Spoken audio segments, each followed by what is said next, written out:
Hello and a very good evening to all my dear students.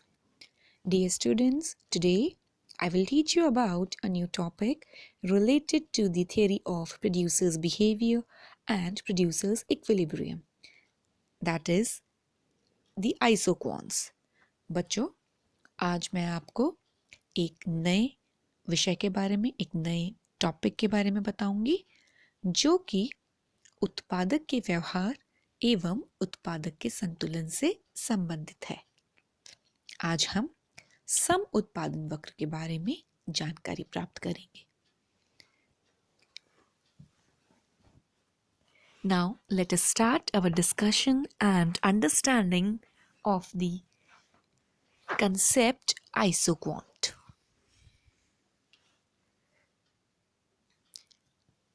Before understanding and before delving into the details of the term isoquant, we need to understand its meaning. Isoquant को समझने या सम उत्पादन वक्र के बारे में संपूर्ण जानकारी प्राप्त करने से पहले हमें सम उत्पादन वक्र की परिभाषा के बारे में जानना होगा। The term isoquant or isoproduct is composed of two words, iso which means equal and quant which means quantity or product or output. देखो बच्चों, आइसोक्वांट जो शब्द है या जिसे हिंदी में हम सम उत्पादन वक्र कहते हैं वो दो शब्दों से मिलकर बना है। पहला शब्द है आइसो अर्थात सम, हिंदी में अगर हम कहें सम, ये द्योतक है बराबर का या इक्वालिटी का, इक्वलनेस का। ओके, दूसरा शब्द इसका जो हम अगर विभाजित करें तो हमें मिलेगा क्वांट अर्थात उत्पादन। हिंदी में अगर हम देखें तो ये क्वांट किस चीज़ को दर्शाता है? क्वांटिटी को, प्रोडक्ट को अर्थात उत्पादन को और मात्रा को। ठीक है, Thus it means equal quantity और equal product। और इसीलिए आइसोक्वांट से हम जो समझते हैं, अगर सरल रूप में माने उसे, तो हम कहेंगे समान मात्रा या समान उत्पादन या सम उत्पादन। Different factors are needed to produce a good. These factors may be substituted for one another. उत्पादन के लिए कई साधनों की ज़रूरत होती है, आवश्यकता होती है और इन सभी साधनों को एक दूसरे के बीच प्रतिस्थापित किया जा सकता है। ये हुआ थोड़ा सा इंट्रोडक्शन। अब मैं आपको इसके डेफिनेशन अगर मैं बताऊं तो हम कैसे डिफाइन करेंगे?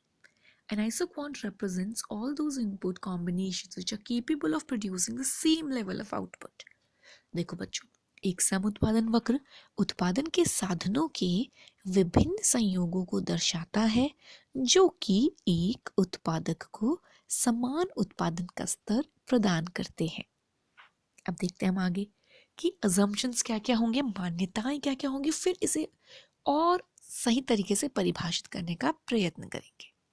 क्या क्या मान्यताओं के आधार पर किसी वक्र को हम सम उत्पादन वक्र कहते हैं, किन किन मान्यताओं के आधार पर? The main assumptions of isoquant curves are as follows. Two factors of production, उत्पादन के दो साधन यहाँ पर माने जाएंगे। ठीक है, there will be two factors of production. Divisible factor, जो भी उत्पादन के साधन हैं वो विभाज्य हैं अर्थात उनको डिवाइड किया जा सकता है। इस मान्यता पर आधारित है आइसोक्वांट कर्व की विवेचना। कांस्टेंट टेक्निक अर्थात उत्पादन की तकनीक स्थिर है, उसमें कोई परिवर्तन नहीं वांछित किया गया। पॉसिबिलिटी ऑफ टेक्निकल सब्स्टिट्यूशन, बहुत महत्वपूर्ण मान्यता। इस मान्यता के अनुसार तकनीकी प्रतिस्थापन की संभावनाएं हमेशा विद्यमान रहेंगी किन्हीं दो उत्पादन के साधनों के मध्य। इससे हम क्या समझते हैं? टेक्निकल सब्स्टिट्यूशन अर्थात दोनों उत्पादन के साधनों के मध्य तकनीकी प्रतिस्थापन की संभावनाएं हो सकती हैं। किसी एक उत्पादन के साधन का अधिक उपयोग करके हम दूसरे उत्पादन के साधन का त्याग कर सकते हैं। So technically the factors of production can be substituted for each other in this case. Okay, वो मैं आपको जब प्रॉपर्टीज हम पढ़ेंगे, विशेषताएं या कैरेक्टरिस्टिक्स पढ़ेंगे सम उत्पादन वक्र की, तो थोड़ा डिटेल में चर्चा करेंगे। एफिशिएंट कॉम्बिनेशंस, हमें कुशल संयोग प्राप्त होते हैं किनमें? जब हम सम उत्पादन वक्र ड्रॉ करेंगे, दोनों साधनों के मध्य कुशल संयोगों की प्राप्ति होगी। तो ये कुछ मान्यताएं हैं जो महत्वपूर्ण है सम उत्पादन वक्र की चर्चा को आगे बढ़ाने के लिए। फिर अब मैं आपको कुछ टाइप्स बताना चाहूंगी कि सम उत्पादन वक्र किन किन प्रकार के हो सकते हैं। डेफिनेशन हमें क्लियर है कि एक सम उत्पादन वक्र उत्पादन के साधनों के विभिन्न संयोगों को दर्शाता है जो कि एक उत्पादक को समान उत्पादन का स्तर प्रदान करता है। हम इस डेफिनेशन को थोड़ा सा डिटेल में देखेंगे और प्रॉपर्टीज जब पढ़ेंगे तो हमें समझ में आएगा कि कैसे ड्रॉ किया जाता है एक सम उत्पादन वक्र। That is very important to know how we will draw an isoquant. Okay, so we will study that too, but now we will focus our discussion about the types of isoquant. सम उत्पादन वक्र के प्रकार क्या क्या हो सकते हैं? देखो बच्चों, सम उत्पादन वक्र 2 या 3 प्रकार से हो सकते हैं। एक होता है लीनियर आइसोक्वांट, रेखीय सम उत्पादन वक्र। एक होगा राइट एंगल आइसोक्वांट, ठीक है। एक होंगे जो बेसिक या जो इनका नेचुरल जो रूप है, स्वरूप है, वो है कॉन्वेक्स आइसोक्वांट का। Okay, so these are the 3 types: linear isoquant, right angle isoquant, and we can have, and that is the most prevalent type of isoquants, these are convex isoquant. Linear isoquant क्या है? देखो बच्चों, in linear isoquant there is perfect substitutability of factor. रेखीय सम उत्पादन वक्र में दो उत्पादन के साधनों के मध्य पूर्णतः प्रतिस्थापन होता है। For example, 100 units can be produced by using only capital or labor, or by number of combinations of both capital and labor. Say, suppose 1 unit of labor and 5 units of capital, or 2 units of labor and 3 units of capital, or various amount of electric power can be produced by a burning gas only. Oil and gas are perfect substitute here. Hence, the isoquants are straight lines. देखो बच्चों, जब दो उत्पादन के साधनों के मध्य, जैसे gas और ऑयल, दो फैक्टर्स ऑफ प्रोडक्शन है, ठीक है, ये दोनों अगर पूर्णतः प्रतिस्थापन है, एक के स्थान पर अगर दूसरे का प्रयोग किया जा सकेगा, तो इन दोनों के मध्य जो सम उत्पादन वक्र बनेंगे वो गिरते हुए एक सीधी ढाल के वक्र होंगे। Q1, Q2, Q3, Q4 and Q5 are reflecting the isoquants between two perfect substitutes. Okay? पूर्णतः प्रतिस्थापन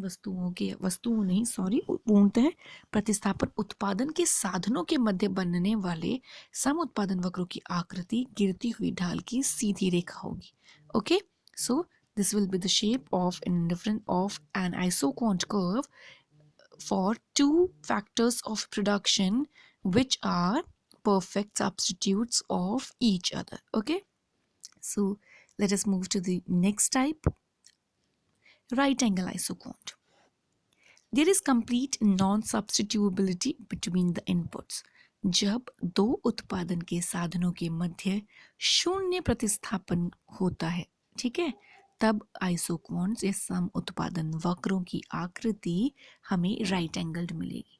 ठीक है, राइट एंगल्ड अगर हमें बात करूं उत्पादन के वक्र, तो हमें यहाँ पे जो आइसोक्वांट मिलेगा, सम उत्पादन वक्र मिलेगा, वो देखो आप, एक्स एक्सिस और वाई एक्सिस दो अक्षांश है, दो अक्षांशों के बीच wheels and chassis we are having two factors of production, and these two factors of production are not perfect substitutes of each other, they're not even substitutes of each other, so the isoquant which we will get is right angled.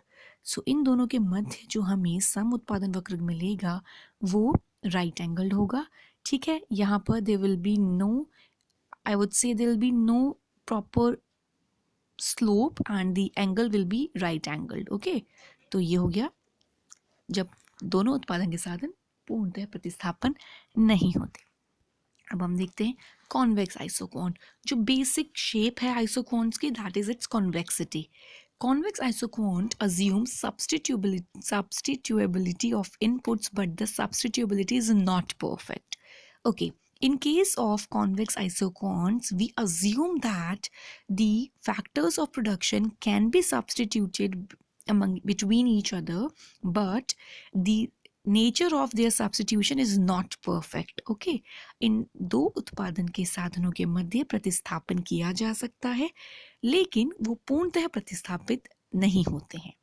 यही ideal situation होती है, और दोनों उत्पादन के साधनों के मध्य जो मूल व्यवहार है वो यही होता है कि वो एक दूसरे के लिए पूर्णतः प्रतिस्थापन ना होकर के कुछ हद तक प्रतिस्थापित किए जा सकते हैं, और इन्हीं के आधार पर हम सम उत्पादन वक्रों को कॉन्वेक्स शेप का आकृति में आइडियल मानते हैं। और इसका ढाल जो होता है वो मैं आपको बताऊंगी कि what is the proper slope of an isoquant and how can we calculate that and how can we draw a convex isoquant. देखो बच्चों, लेबर एंड क्लॉथ हमने दो फैक्टर्स लिए हैं, लेबर और क्लॉथ, ठीक है, और इन दोनों के मध्य समुत्पादन वक्र बनाने का प्रयत्न किया है, और ये कॉन्वेक्स आकृति का है। इसके बारे में मैं आपको नेक्स्ट क्लास में जब प्रॉपर, अभी मैं आपको एक टेबुलर फॉर्म से आइसोक्वांट के प्रॉपर जो हम बनाए पॉइंट वाइज डिनोट करके वो बनाने का प्रयत्न करेंगे हम, और स्लोप ज़रूर देखेंगे। स्लोप बनाने के बाद ही हमें समझ में आएगा, फिर हम आगे बढ़ेंगे प्रॉपर्टीज़, सम उत्पादन वक्र की कुछ विशेषताओं के बारे में भी चर्चा करने का प्रयत्न करेंगे। तो अभी हमने परिभाषा देखी कि एक समुत्पादन वक्र उत्पादन के साधनों के विभिन्न संयोगों को दर्शाता है, जो कि एक उत्पादक को समान उत्पादन का स्तर प्रदान करता है।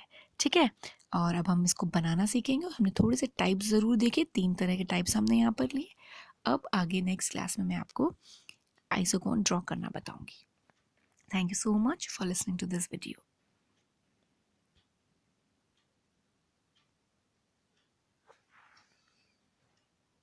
I hope you guys have understood the basics of isoquants.